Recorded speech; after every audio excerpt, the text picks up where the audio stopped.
Hai halo, apa kabar kalian semua hari ini?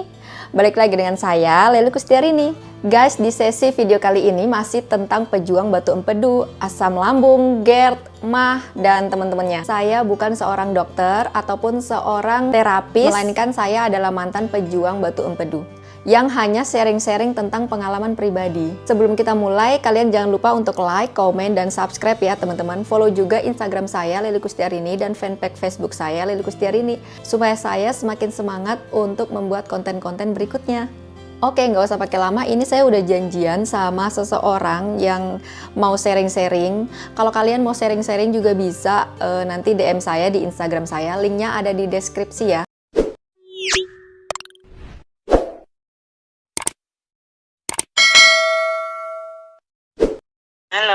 Halo, Assalamualaikum.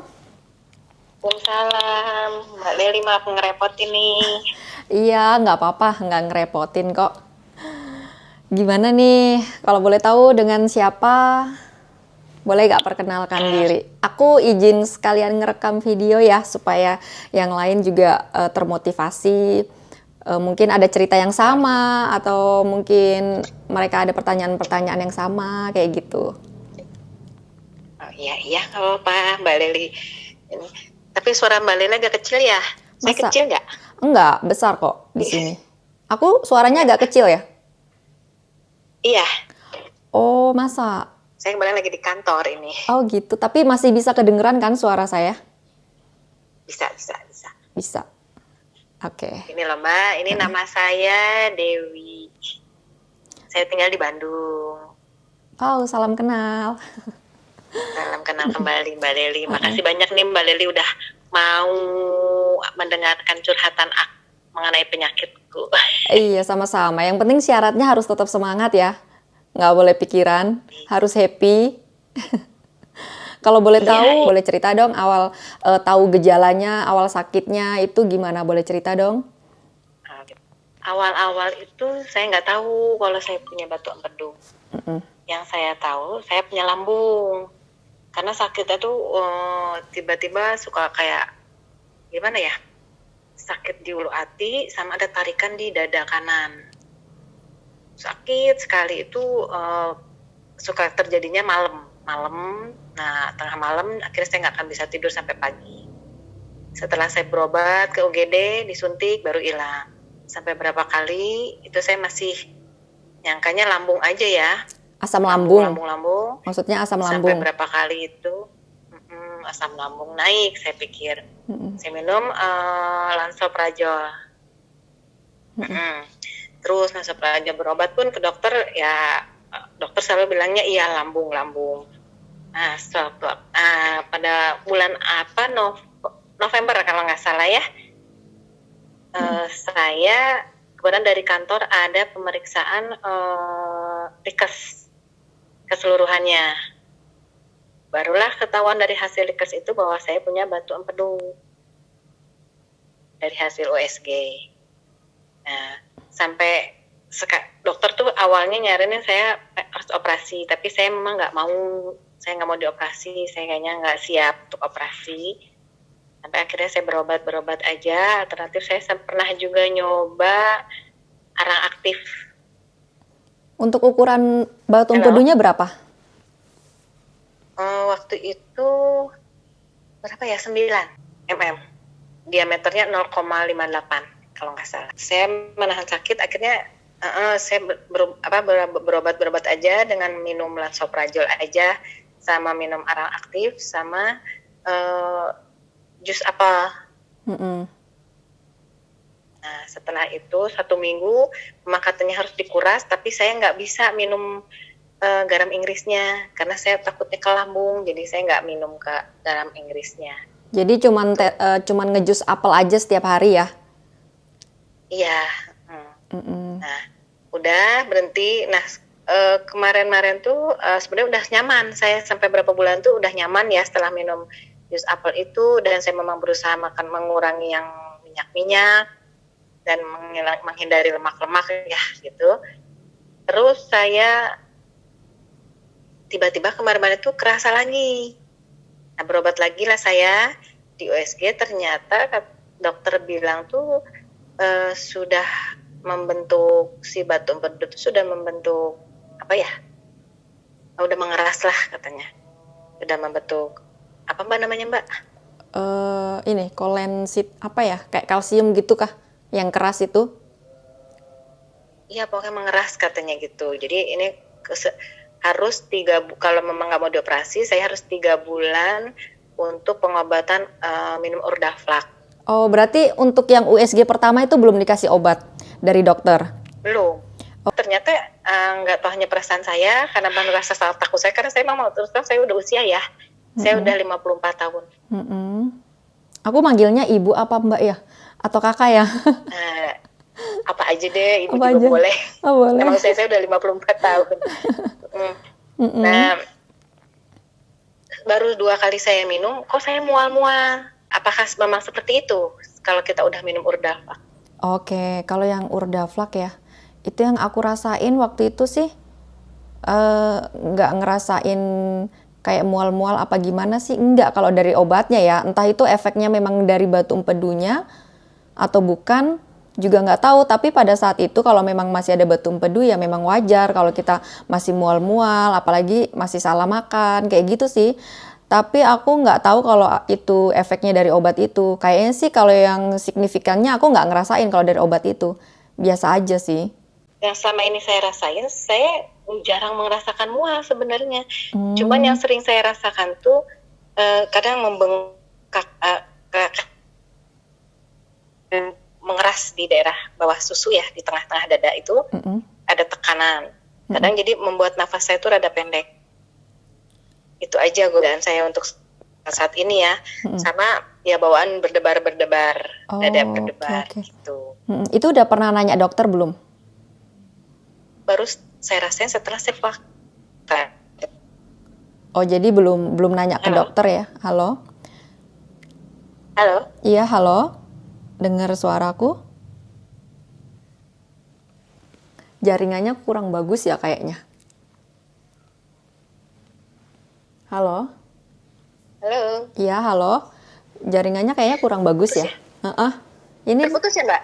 Enggak, ini sekarang udah jelas. Tadi sayanya ya? Udah jelas lagi. Udah jelas. Tadi sampai mana ya Mbak? Yang tadi Urdaflak itu, apakah sudah tanya ke dokter kemarin? Efeknya apakah seperti itu? Saya memang belum sempat ke dokter lagi. Okay. Saya pengen nanya Mbak Leli dulu. Saya suka baca-baca Mbak Leli ya. Ini. Tapi data seperti apa sih sebenarnya hasil minum itu gitu loh. Kalau dari pengalaman yang teman-teman pernah sharing ya, memang sih ada sebagian yang setelah minum Urdaflak atau Urso ya, atau sejenis obat batu empedu lainnya, ada juga yang memang kurang cocok, kayak mual, kayak dada berdebar. Memang begitu sih, saya pernah dengar. Apakah ibu juga salah satu termasuk seperti itu gitu? Kalau sebaiknya sih nanti daripada kita mengira-ngira ya, sebaiknya sih emang datang ke dokter kali ya. Apakah memang nggak cocok, apa gimana? Tapi memang sesama pejuang waktu itu, kalau kita pas sharing ya, ada juga sebagian yang seperti itu. Dan ada juga yang ganti namanya. Jadi misalkan dia habis konsumsinya yang namanya Urso ya kan. Nah dia ganti yang namanya Urdaflak. Nah kalau yang Urdaflak itu dia cocok kayak begitu. Jadi dia ganti namanya gitu. Dia ganti merek. Ada yang kayak gitu sih, aku pernah denger. Ganti merek.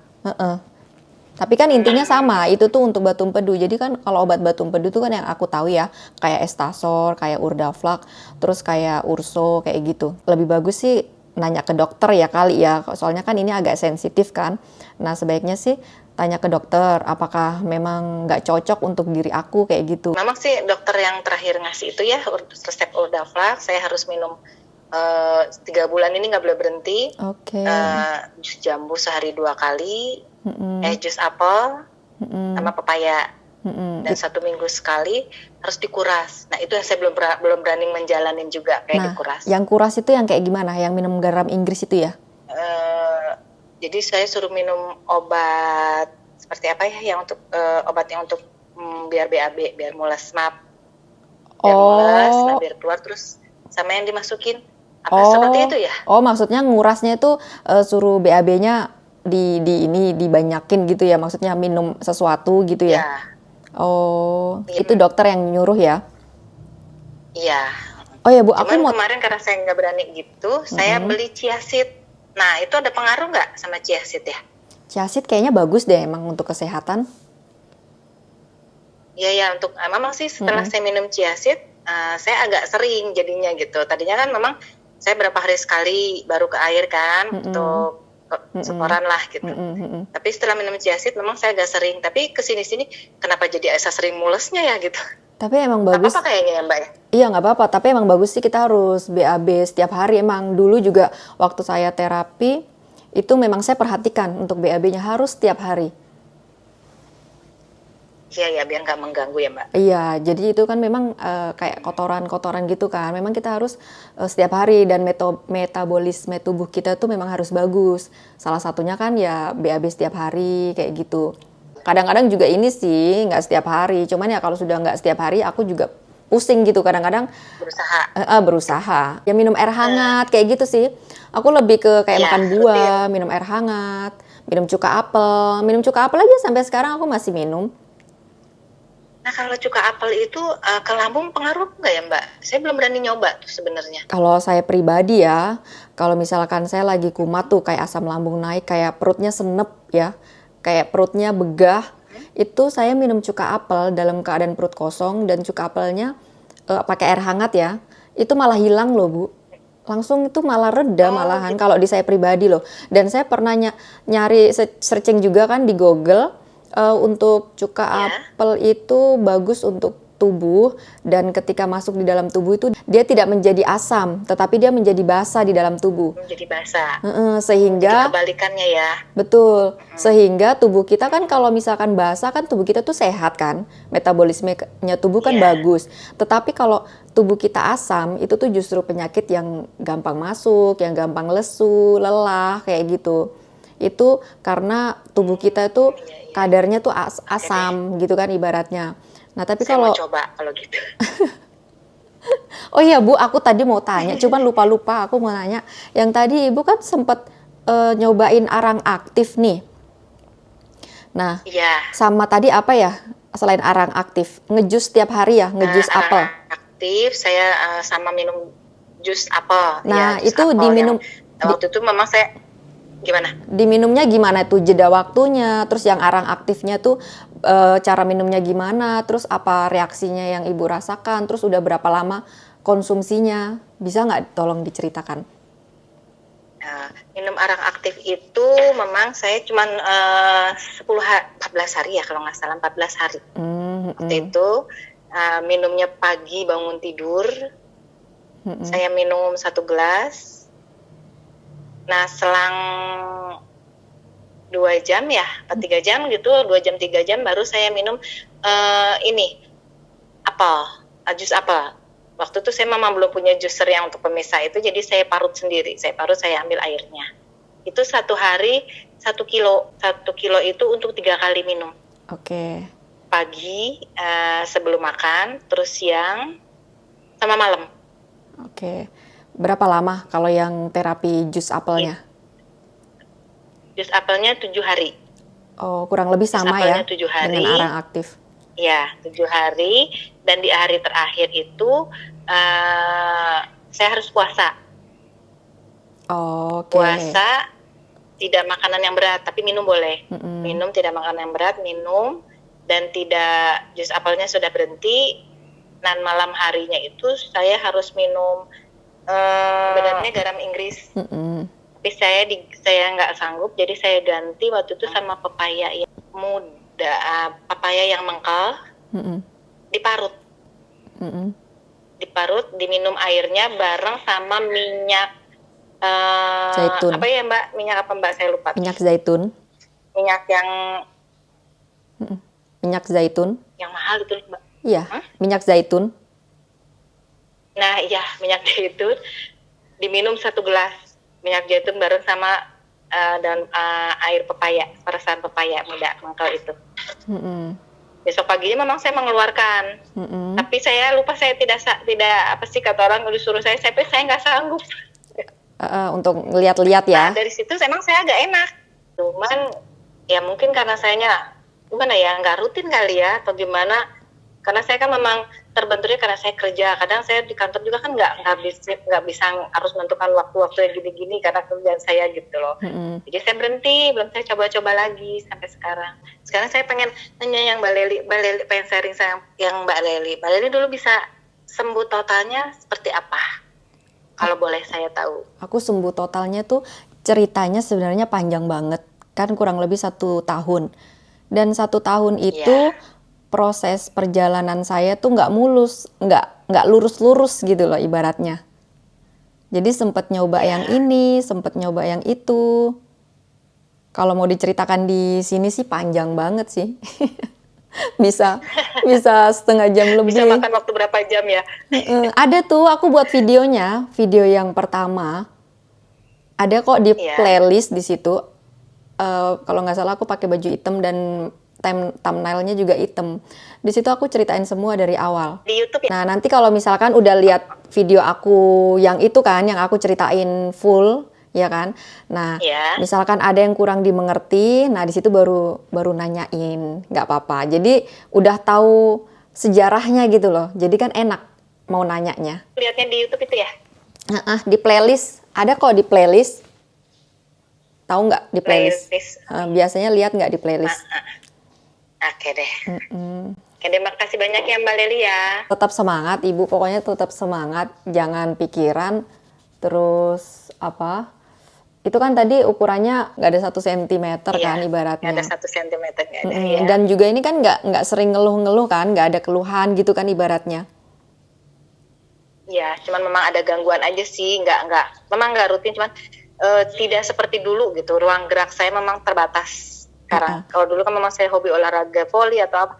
Sekarang saya nggak berani yang berat-berat. Gitu. Malah suka olahraga ya dulu ya? Dulunya saya sering olahraga, tapi setelah 3 tahun ini memang saya agak berhenti. Tadinya saya ya voli ya, karena di kantor memang kita ada kegiatan jalan tiap pagi, itu rutin. Gitu. Oh, padahal Ibu suka olahraga. Kalau boleh tahu, apa ya ibaratnya, Ibu tahu nggak kira-kira kenapa Ibu kena batu empedu gitu?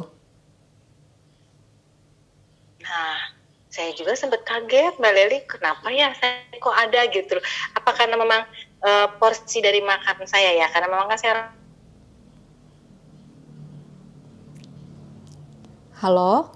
Dulunya mungkin saya karena seringnya makannya santan, pedas, pedas, yang kayak gitu. Di porsi makan saya kayak makanan saya yang jorok gitu loh. Karena kan kayak santan, sambal, itu saya nggak pernah berhenti dulunya. Oh gitu. Halo? Makannya kayak gitu terus ya. Terus Ibu biasanya kalau habis makan pernah langsung tidur kayak gitu nggak? Ya, mungkin kayaknya kalau pas libur itu saya selalu seperti itu. Iya ya. Habis makan, nggak enak terus tidur. Langsung tidur gitu ya? Sini-sini baru saya sadarin, oh ya ternyata nggak boleh. Oh iya, aku dulu juga kayak gitu Bu. Memang setelah flashback lihat ke belakang, emang pola makannya kayak gitu memang. Terus pola pikir juga harus diperhatikan. Dari itu kayaknya ya Mbak Leli ya penyebabnya ya. Iya, jadi kalau bisa habis makan itu ya sekitar setengah jam lah, ya baru kita bisa tidur baring-baring kayak gitu. Terus udah gitu pola pikirnya. Iya bener Mas. Pola pikirnya ini nggak, Ibu suka kayak mikir sesuatu. Kalau mikir sesuatu tuh kayak dalam banget. Iya. Bener nggak sih? Terus suka ini nggak? Suka apa ya ibaratnya suka perasa gitu loh. Suka merasa, suka perasa. Jadi suka kena di hati gitu. Kalau ada orang ngomong apa gitu, kadang gampang kena di hati. Iya nggak sih kayak gitu? Iya, kayaknya seperti itu Mbak. Berapa tahun yang lalu sempat saya seperti itu. Terus lagi kalau pingin sesuatu, kalau menginginkan sesuatu, apakah harus gitu?